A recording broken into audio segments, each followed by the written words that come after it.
Morning world, it's about 9 a.m. in the morning. It's Tuesday the 19th of July 2016.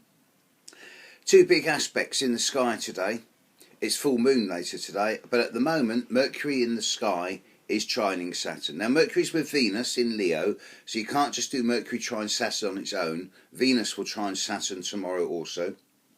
Mercury conjunct Venus is not uncommon.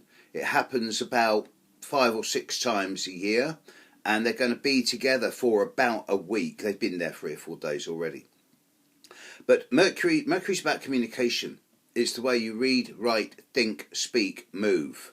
It's the communication you have with yourself mentally and intellectually. It's the communication you have with other through speech, email, text, phone. And it's the communication you have with the world through socializing, traveling, partying. Saturn, of course, is structure.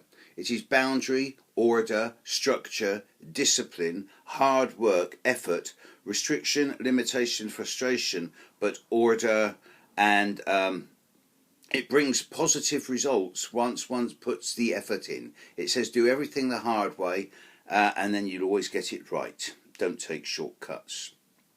Saturn in Sagittarius. We're almost halfway through Saturn in Sagittarius now. That's telling us to bring structure and order into our notions of theology, religion, dogma, philosophy, higher education, and our relationship with other people on the planet.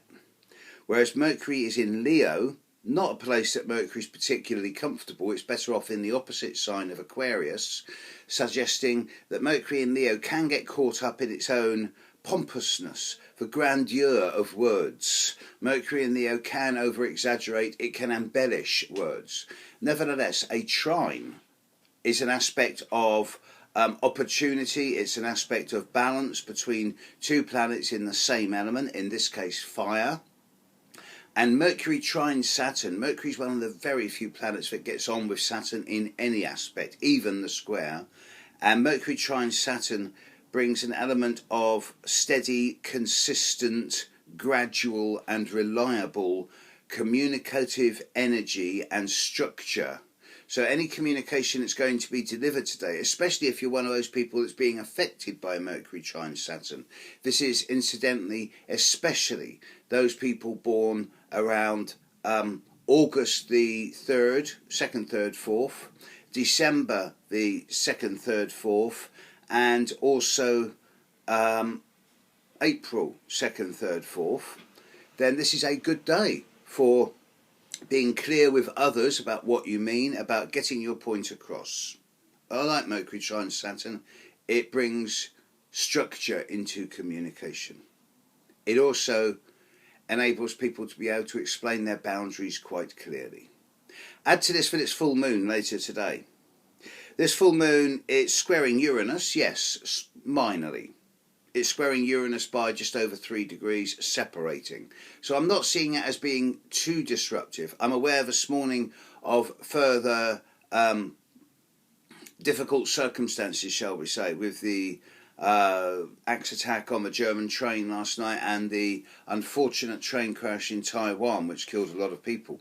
But these are, I'm sorry to be cruel about this, but these are seemingly ongoing daily actions in the crazy world we live in at the moment. The 3-4-5 triangle between Mars, Sun and Uranus is still in effect. It is dissipating. The 3-4-5 triangle between Mercury, Venus, Saturn and Neptune is growing. That will be strongish over the next couple of days, which is why I think that today and tomorrow are going to be the hardest days of the next week. Nevertheless, the full moon tonight, I think, is going to act as some type of, not closure point, but it's certainly going to bring an end to the peak of intensity, I think, that has been so dominant over this last week. And it does suggest that we're ushering ourselves into, at least temporarily, a few days at the very least of relative peace, quiet and calm. I hope so, because the world needs a chance to take breath at the moment. The full moon in Capricorn. I find it difficult to be too worried by this. It's not making, the only aspect it's making to Jupiter is mild and strong. mild but healthy, I'm sorry. It's not making aspect to Saturn or Pluto, even though Pluto's in Capricorn. It's not making aspect to Neptune or Chiron aspect is really nice. It's making a fairly challenging aspect to Uranus, but as I say, this is separating, not applying, so it's getting weaker as we get closer to it. It's going to be a nice moon though. Get out there, have a good look at it. Get your telescopes out. You should see some quite spectacular sights. Okay, well, that's it for today. I'll catch you later. Cheers. Bye.